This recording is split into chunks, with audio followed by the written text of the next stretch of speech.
Hi everyone, and welcome to the fifth in our series of commentaries on the coming out of the COVID crisis. As you know, we did 22 on the first stages of the programme with various HRDs from all industry segments, and now have moved on to our second series, of which this is the fifth. So welcome everybody, and thank you for taking time out of your day to join us.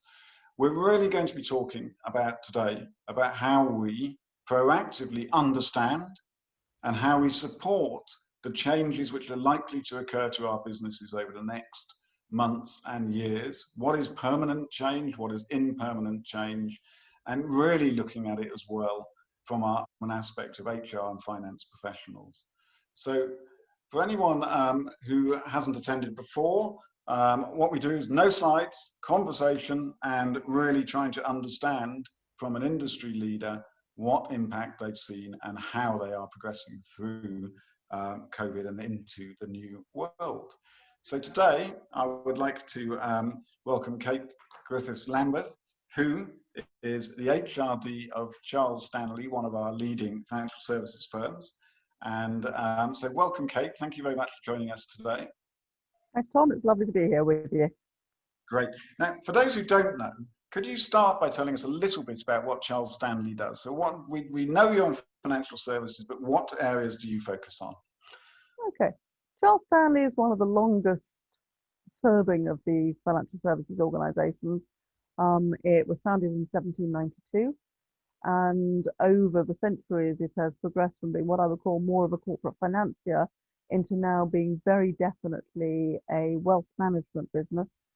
We do a lot of work helping private clients, but we also do work for institutions, charities, trusts, and we have investment management, portfolio management, financial planning, and a digital arm, Charles Stanley Direct. Mm-hmm, mm-hmm. And how many people are you, Kate? We are just under 1,000. We are purely UK focused.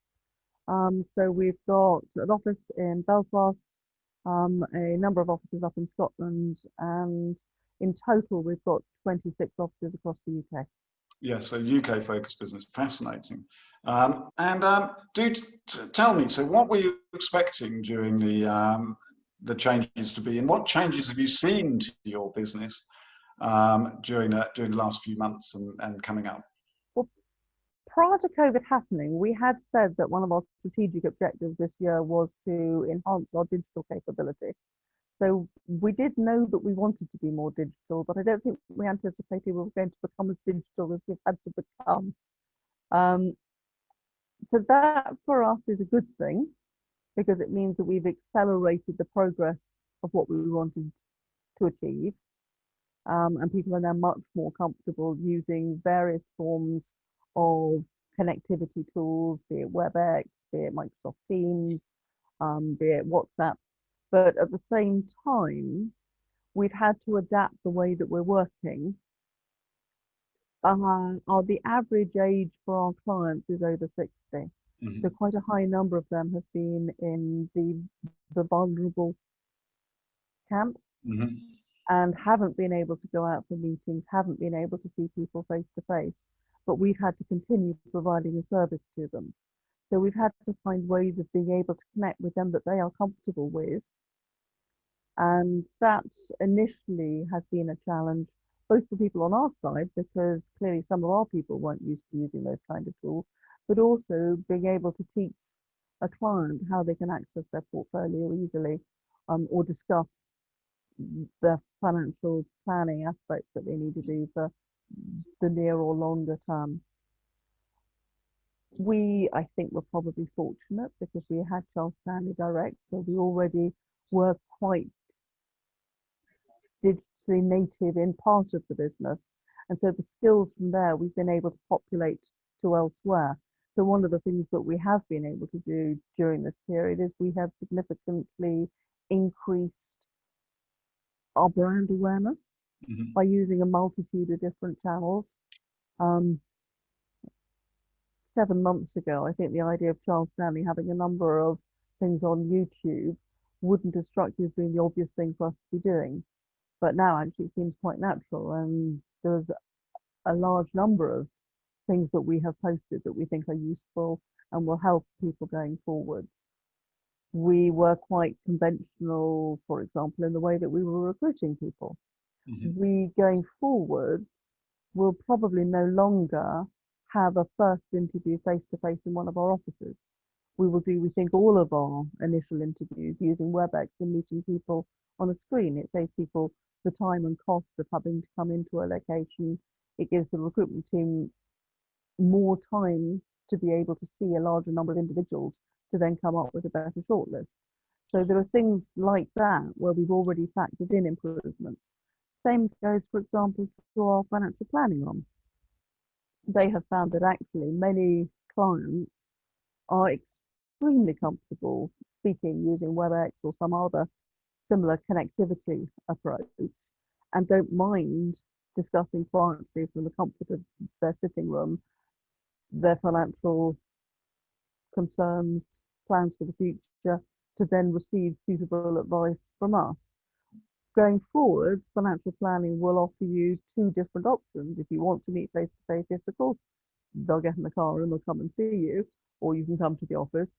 But if you'd rather meet like this, then that will be absolutely fine. Kate, and it will be priced accordingly.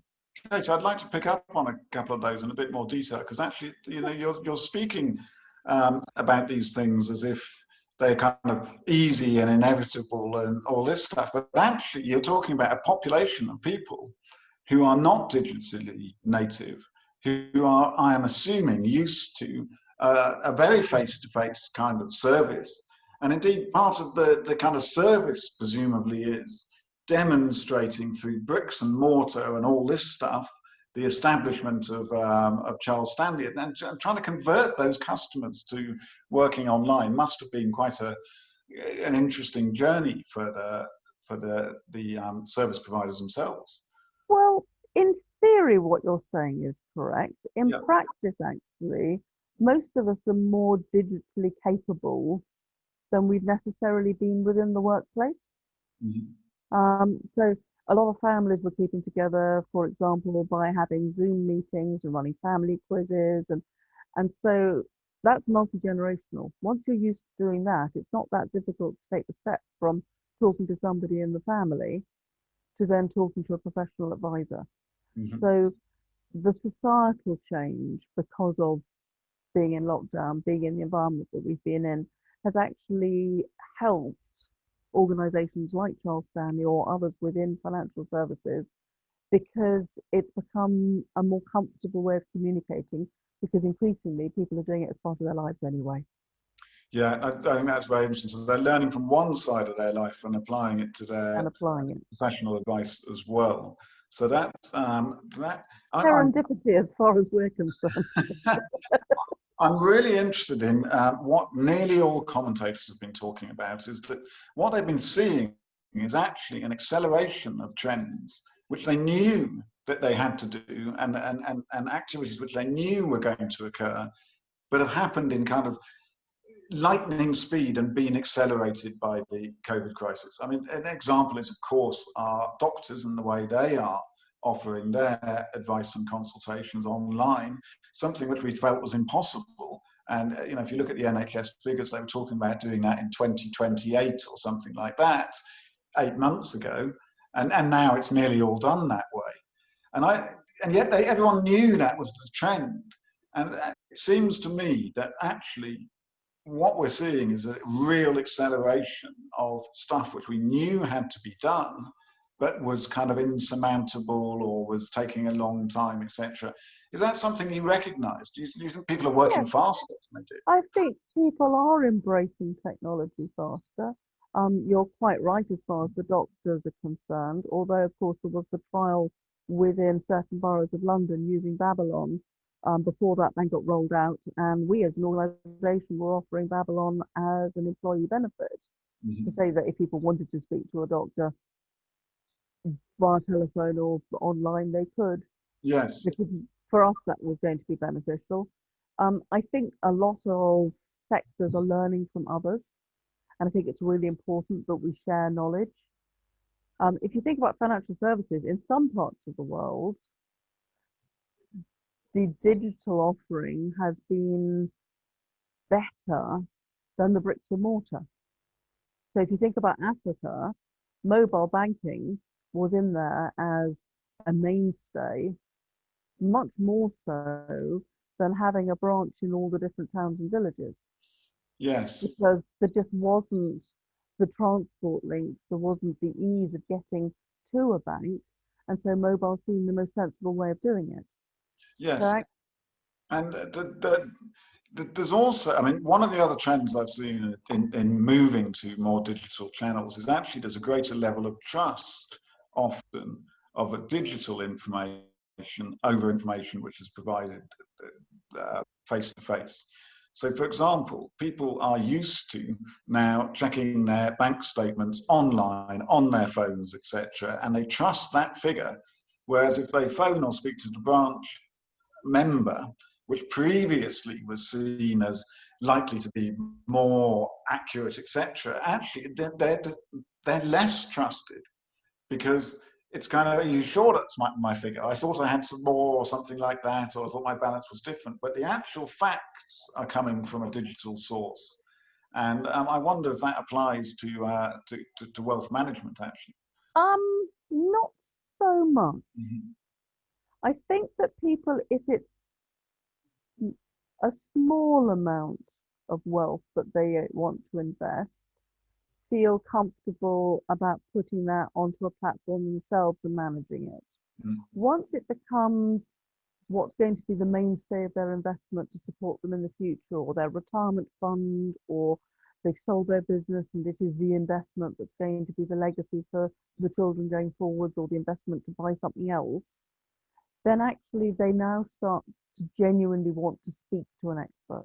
So that personal relationship is still incredibly important, maybe through a slightly different channel, but it's that, so the blend is changing rather than it being a wholesale move from one medium to the next.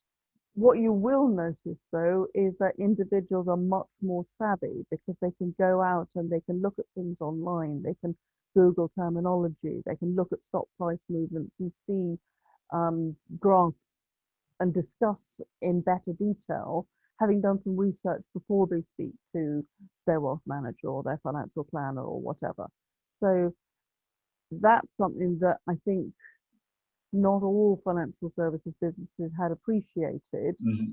And they're now realizing that actually, in the same way as you might go out and research before you buy yourself a new vacuum cleaner, you will research before you decide to go and choose a particular wealth manager over another, or go into a particular sector.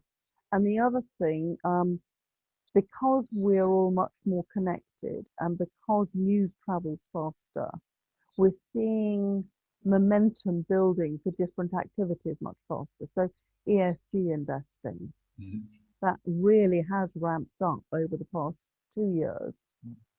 But originally people were saying, well, you know, people do it as a nice to have, but it will never really provide the same type of financial return. That's now been completely discarded as a concept. What type of investing was that, Kate? Sorry. ESG, ethical, social, and governance type investing. Yes. So it could be, in the past, people would tend to say, well, actually, I want to be ethical. I don't want to invest in tobacco, and I don't want to invest in armaments. Whereas now people are proactively saying, I want to invest in wind farms. I want to invest in ethically sourced energy. I want,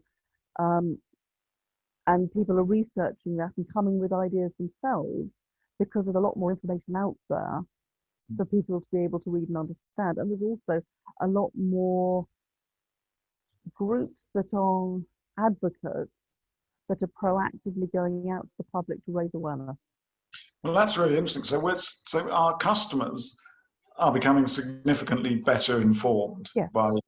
and therefore they're making choices, you know, whereas previously they might have trusted us to, you know, the value we were bringing. The old days of a stockbroker, they would pick the stocks for you and say, have I got a good deal for you?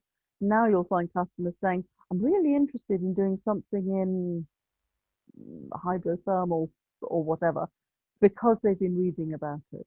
So presumably the value proposition is changing rapidly as well, because the value added is responding to that kind of a quite complicated question in a very bespoke manner, as opposed to this is the way, Mrs. Jones, you can best, this is my advice and that's the thing to do. Actually, it's becoming a much more interactive and more in-depth conversation. Yes. Yeah. And people want to make informed decisions and they want to understand the rationale. But the other advantage is, of course, that you can put a lot more information on, for example, websites and direct client portals, so they can see the rationale for why a particular portfolio has been constructed in the way that it is, and see that it reflects their wishes. So in doing this, you were talking about the brand awareness and how you've been doing an awful lot of work on social media, etc. Would you be able to take us through a few of the changes you've made, and then how you're expressing that change in the way you're working with people through that social media? Are they connected? So I'd be very interested in first hearing what you, as one of the most traditional wealth managers in the UK, are doing about the present. Whether you mentioned, I think you mentioned YouTube or something. That sounds both hilarious and unlikely. So I'd love to hear a bit more about that. And then also how that allows you to express the value in a different way. So, Kate, we're very fortunate that shortly before COVID arrived, we had hired a great lady who'd come over from Canada to the UK. She hadn't come from a financial services background, but she was very social media literate. And she joined Charles Stanley Direct. Erica realized that with COVID, one of the important things was for people to be connected, for people to feel like part of the community, authenticity. And so she started just using her mobile phone initially, contacting different people in the company, doing quick chat update interviews with them on how are we coping on X, what's going on about Y. And initially, a couple of them were done internally, and then she started posting them externally on LinkedIn.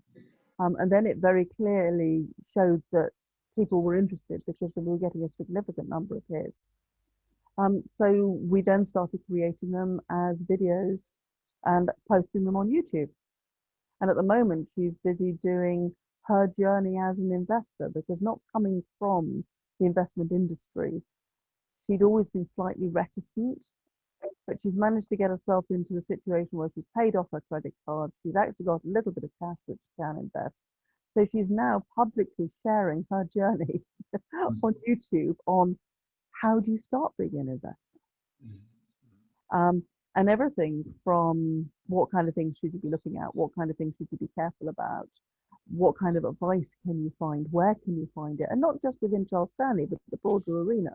And again, I actually think that's a really useful thing to do, because one of the things that financial services traditionally hasn't done very well is educate people about what we do and how it works. Mm-hmm. And I think even now, if you ask a fair number of people in their houses, we're going to stay on the street, but there aren't that many of them on the street at the moment. What does APR mean? I think even now people would struggle to explain what it is. And I think we as an industry, we have a duty to explain what we do and why it's beneficial and why at times it can be problematical as well as helpful. I mean, that is very interesting. So, I mean, that knowledge, of course, exists within the organisation, a business like yours, but it's kind of always been locked away, I feel. And I don't think it should be. Yeah, and this ability to be able to share that and become a kind of educator route as well is something which I'm hearing as a kind of trend. People need to, I think, increasingly understand a firm, feel that they are in some way, they have a connection with that firm and the people within that firm in a way which was kind of unheard of 5 years ago. But I think this is accelerating vastly, because one of the observations in financial services which I have heard is that organizations with the more established brands are faring better than challenger brands and brands like that. I don't know whether you've got any thoughts on that, but I do, you know, the idea that you can establish that multi-dimensional relationship with customers and potential customers, I think is something which, you know, we've seen in the faster mover retail sector for some years, and but is, you know, that companies who need to make a direct connection with their customers in a way which we didn't even think was necessary. We thought we were selling products, but we're not. We're selling a relationship. It's people, it's relationships. And if you're in a people business, it's really important. And in difficult times, a degree of stability is comforting. So a name that you know helps. If that name can provide the same agility, choice, flexibility, bespoke as the challenger was offering previously, you're more likely to stay with something that you know and someone that you know. And one of the things that the challengers were claiming was that they were able to be more intimate, able to be more personal, able to be more authentic. Yes. Actually, you're talking to me now and you can see the back of my sitting room. You can see a little bit of my life. And that gives you a feeling of greater connection with me.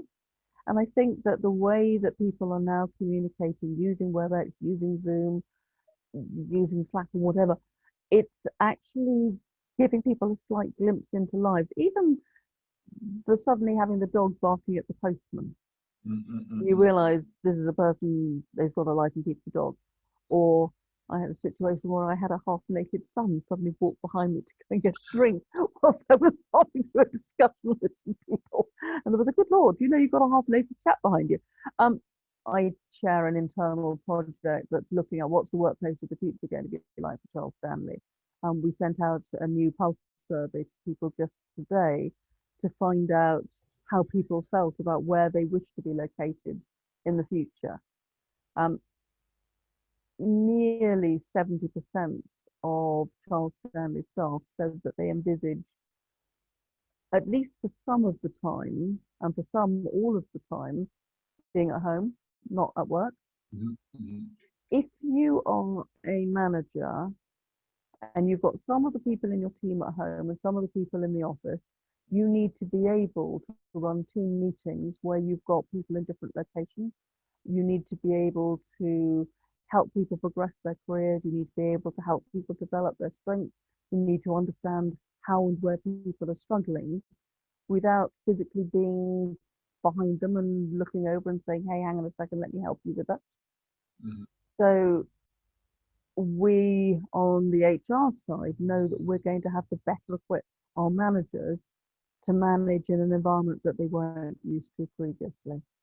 Yes, and I imagine for a very new joiner, for example, it's a much more daunting prospect to join an organisation where much of their first months, etc., where they're getting used to the organisation, it's going to be done remotely or etc. So it must be very daunting for new starters in this environment. I brought 3 new people into the HR team over the past 3 months. It is possible to do a successful induction and get new joiners up to speed and for them to be comfortable. Where I think it will be more challenging is if it is somebody who's coming to the workplace for the first time. Yes, a graduate. Because you learn so much by listening to others around you and watching. And if you haven't got those others around you, then it becomes very difficult.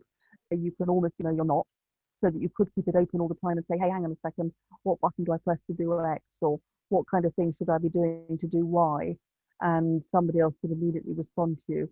But it's not really the same as shadowing somebody, watching everything that they do. I think that's right, and I think this is unresolved. I think that there's thought to be done in this particular area, which is about how does one take a graduate or a new starter who hasn't worked before and then replicate the informal learning which they're doing.